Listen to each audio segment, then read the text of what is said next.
ready to go? We're ready. Yes, ready. Yeah, sorry. Perfect. Hi everyone, I'm Sarah. I'm a senior architect at Architype. Right, I'm Mark, project architect at Architype. We'll have 20 minutes running through these items here where we'll just introduce Architype again, just very briefly to explain who we are, some of our projects, and then go through the project proposal, just explaining a bit about what the information we put on the boards, just to elaborate a bit more for you what our design intent was for both the community and the housing. And then hopefully we'll address some of your feedback as well that we got, which was great to have. And then very briefly we'll touch on the budget as well at the end.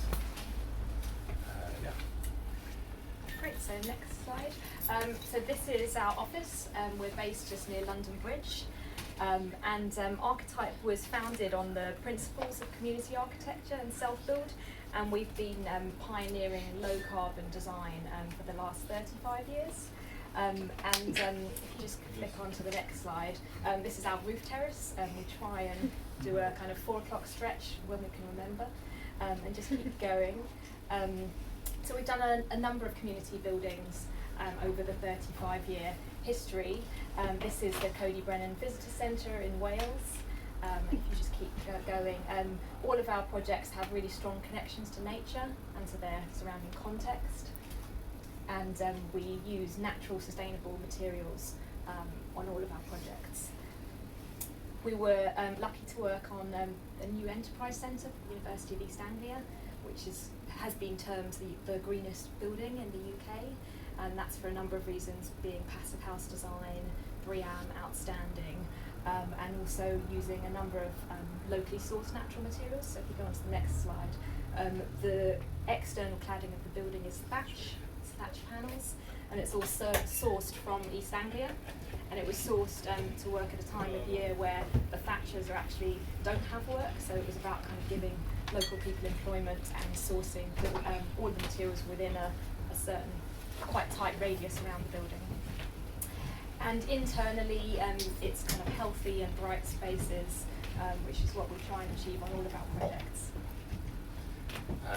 Archetype has been going for about 35 years, as long as I've been alive, and this is one of the first projects they undertook, the Calthorpe Centre off Brazen Road, King's Cross, which is still going strong. It's a great example of community building that's really become the heart of the community, the people that use it, and also the wider geographics very beneficial to the area.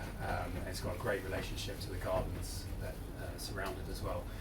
We had a great opportunity to come back next to build a little Wendy house, a little self-build project that we did there to enhance the building and add something new and modern to the grounds there, employing the same water-sealed self-build techniques. I joined Archetype about 12 years ago because I was really interested in Archetype's self-build roots, and I've been lucky to work on the community-led housing scheme with Rust, which is also in Lewisham in Ladywell. This is the residents group, if you click on the next slide, we've been working with the residents group for quite some time now. We've developed co-design participatory tools to work with them, and we've kind of shared some of those tools when working with you, and we're hoping to work in a similar way as we're working with that group, so that we can ensure that the residents are involved in the whole process of the project and that they're informing the brief, and so it's ultimately a scheme that they're really happy with and can take ownership of. Then going to our proposal. Our approach to the design, which hopefully was conveyed as well on the boards, was we wanted there to be a community space that was the real heart of the building, that had very strong links to your outside space, in particular the garden here, which you know we're very keen to preserve, while also maintaining a strong access route through past the building, and potential creating links to the wider community as a future phasing opportunity there. Next slide. The plan here, which has the larger community space, which from your feedback, which was appreciated. We know there were concerns about having a single large space, which wasn't necessarily going to be occupied to its full capacity all the time. We proposed here slight amendments, in addition to show that it could easily be sectioned off if need be and split in half. Also, some of the peripheral spaces could also be split off as well, whilst all being independently accessible. Yes, that's the dashed line. Number one, the dashed line coming across the middle there, which could just be a movable partition. We've done that before in the past very successfully. So around this main hub, the focus of the building, we've got the kitchen, kind of working co-space, and the arts space as well, which we felt like were the most important spaces to have a direct relationship to that community space. On the original scheme as well, your feedback was that having the workshop on the first floor with the music rehearsal could be inconvenient because of getting materials up there, which we appreciate. We do have a lift in the project, obviously, which we thought would help with that, but we appreciate that there would be constraints. So actually moving the workshop to the ground floor where the admin office was means you've got direct access from the ground floor. Spatially, we think it works quite well. Obviously, we can refine that. The admin office number 8 there would then have very nice frontage out onto the green roof there.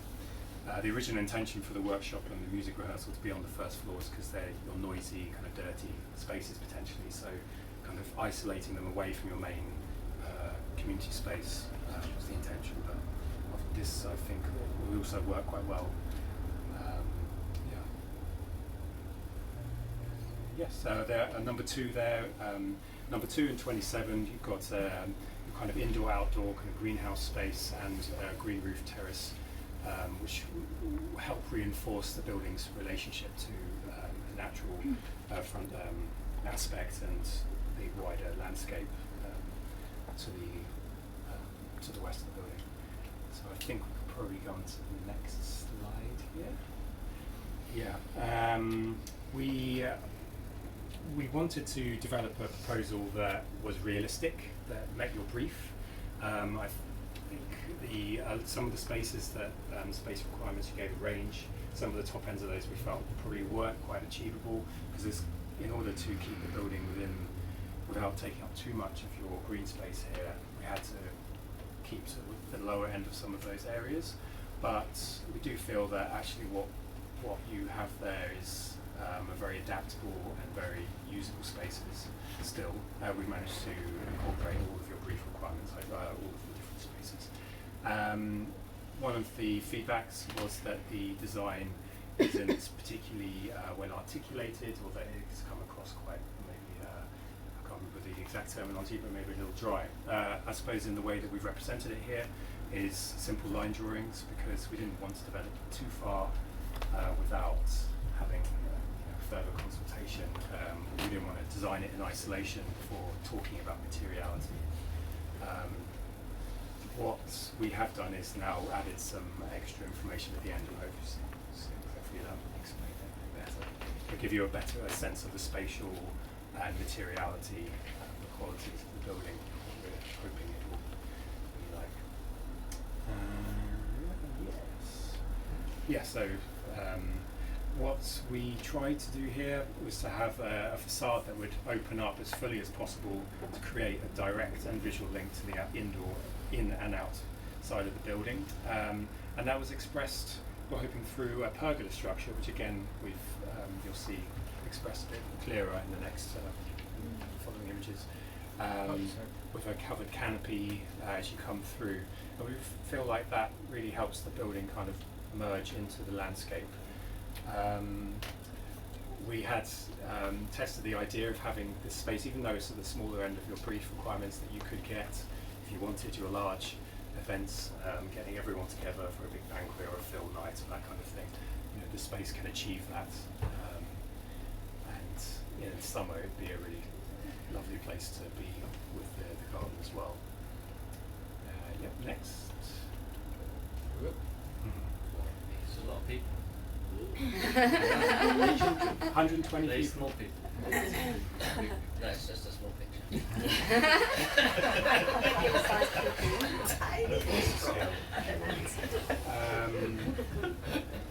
Yeah.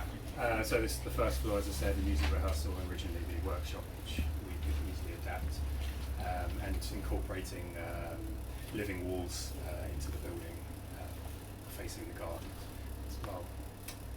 Yeah. So just moving on to the housing, when we read your brief, we did initially think we could integrate the housing and the community centre on this part of the site, but when we started to interrogate the areas and the scale of that a bit more, we didn't think that it was appropriate. We felt that it was going to be too dominant, and we felt that it also would create other difficulties, because if the housing and community space were integrated, it wouldn't allow you to phase them and fund them separately and do them at different periods of time.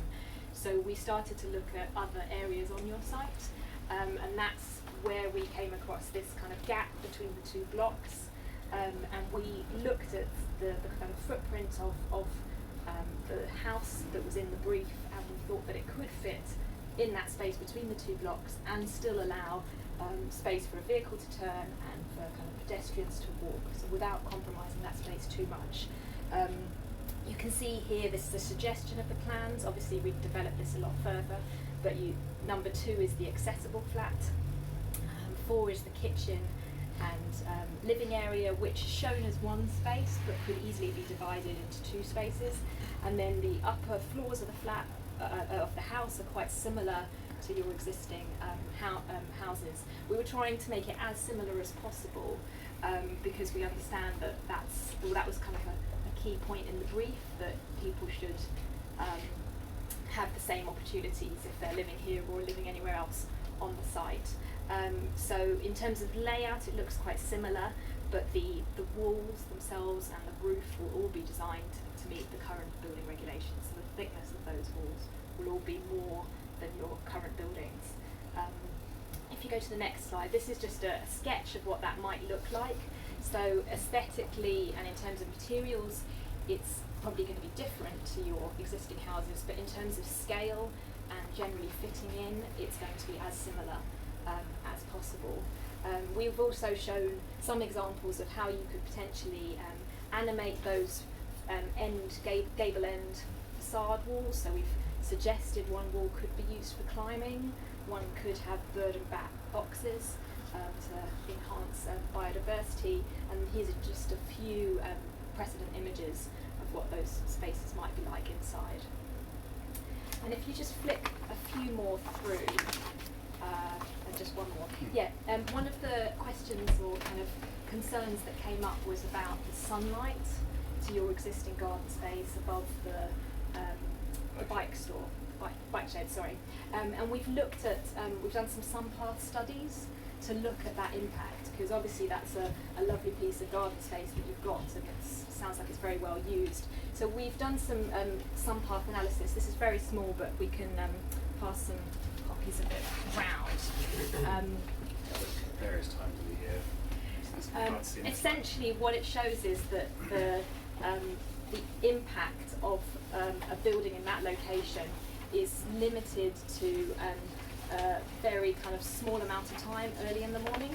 So you can see here in March, around the spring equinox, it's just between 6:30 in the morning and 8 a.m. that it's affected. So on the right-hand column there is with the new building in place, shown in orange, and then the left-hand side there is as existing. And then on the right-hand side, this is the summer solstice around the 20th of June, and that's showing that it's only really before 7 in the morning that there is a difference by putting that house in that location. So we would obviously kind of look at this further if this was accepted as a location, but we're also interested in looking at other areas of your site. So we only came on one site visit, but it would be good to look at other parts of the site to see. I think there was a suggestion of the far end as another location. I think from looking at the areas, we don't feel that it would be very straightforward to integrate the housing on this portion of the site, but there's potentially other areas of the site. So maybe facilities you would have to move in order to accommodate that. Yeah. That's something that could happen. Where are we off to? Next, Bob? Yeah, next. Yeah. So yeah, we've we've done a couple of sketches to try and visualise a bit clearer how we imagine the internal and the external next to look. So yeah, in this community space, we really do think it could be an adaptable space that could be used for various activities, and it doesn't have to dominate the building necessarily. We've shown the dotted lines to indicate the movable partitions. In this mode it is the big open space, but could still be inhabited in various ways. The art ceramic studio there, we felt would be a really nice space to have as a central feature of that main space, to display the work and to get people involved in workshops and things. And the kitchen, kind of running the theme of our consultation of the menu and the importance of food and sharing a meal. The kitchen really is literally the central focus of that space as well. So yeah, as you approach from the car park here, looking back at the building, this pergola structure, we wanted it to really kind of help the building merge with the landscape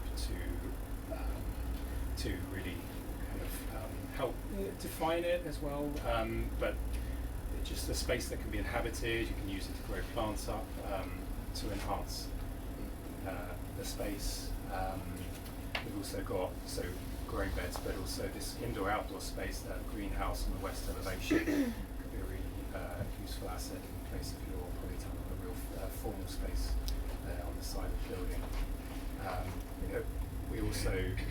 It was quite important to have this path through as the cut through, which we know is a well-used path at the moment, to conserve that, have it running past that building, the front of the main facade of the building, and under a covered canopy, so you really kind of feel like you're already being kind of enveloped by the building and welcomed in as you pass. And if we just flick back to the two slides that we didn't cover, so yeah, this one. This is just showing some examples of community spaces that we think are quite successful and have a strong connection to their landscape. And on this drawing to the right, we've just shown how we think that the landscape and the kind of the strip alongside the building, so that's kind of between the new building and the bus stop and the pavement, we think that could actually, there's a lot of potential to use that space as part of this development.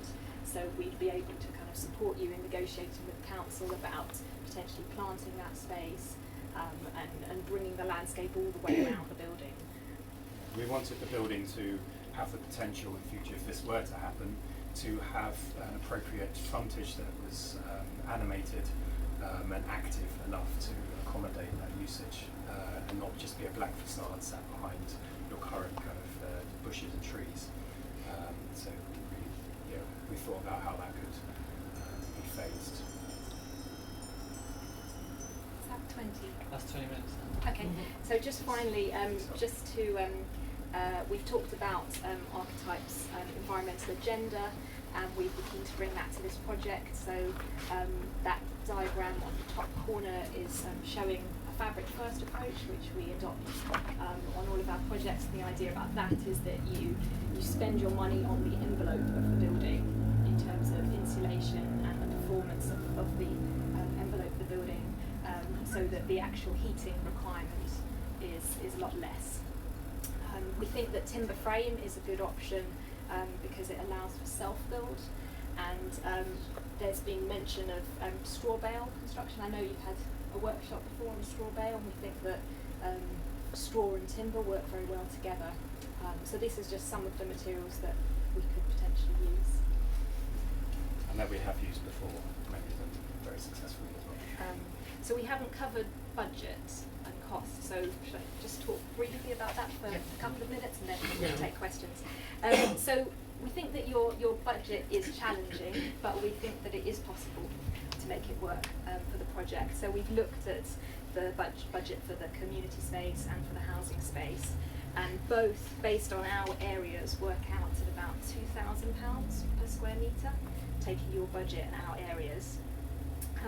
And we would suggest that in order to make that work, we would want to work very closely with a quantity surveyor from an early stage of the project. so that we can get kind of rigorous costing of all the elements. We'd also look at things to save money, so minimise excavation in the ground, that would have a factor. We'd also look at which bits of the project could be funded separately, so things like photovoltaic solar panels can be funded through grants, and so that could be a separate element. Some of bits of the landscaping could be done by the Sandford residents, and so that the kind of cost of that could come out. There could be, if there was a larger element of self-build, you could potentially save kind of 10% of the cost of the labour as part of that. What else have we got? We'd suggest kind of looking at the fit out and finishes, so reducing some of the numbers of finishes can really impact on the budget. We'd look at really interrogating the brief further, so are there any spaces that are maybe just nice to haves, could be located elsewhere, you know, looking at reusing some of your existing containers potentially on another location within your site to bring down the area, because the area is one of the biggest factors in terms of the cost. We'd also look at kind of packaging the work, so if it was possible to do the community space and the housing at the same time with one contractor, that's likely to be more appealing to a contractor, and so the cost of that should be lower. And that we'll be looking at all of these aspects, because doing small projects do tend to cost more than doing a larger project, and so we'd need to be looking at all of these different aspects, and we'd be happy to support you with other kind of funding and fundraising by kind of producing drawings and material that you can use in your funding applications. And similarly on the project with Russ, we've kind of produced information that they've been able to use. Thanks.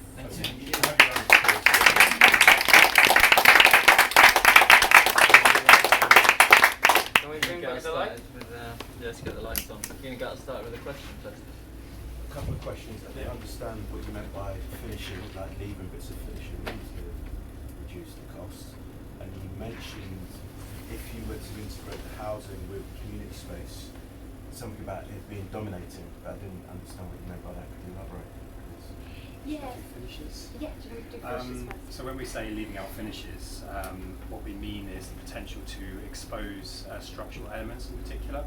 So we've done in the past, if you do have a concrete slab, for example, instead of putting carpet or linoleum on top, you expose that surface. So that saves material in the first instance, but it also saves you in the long term from having to constantly replace floor finishes. So it reduces the burden.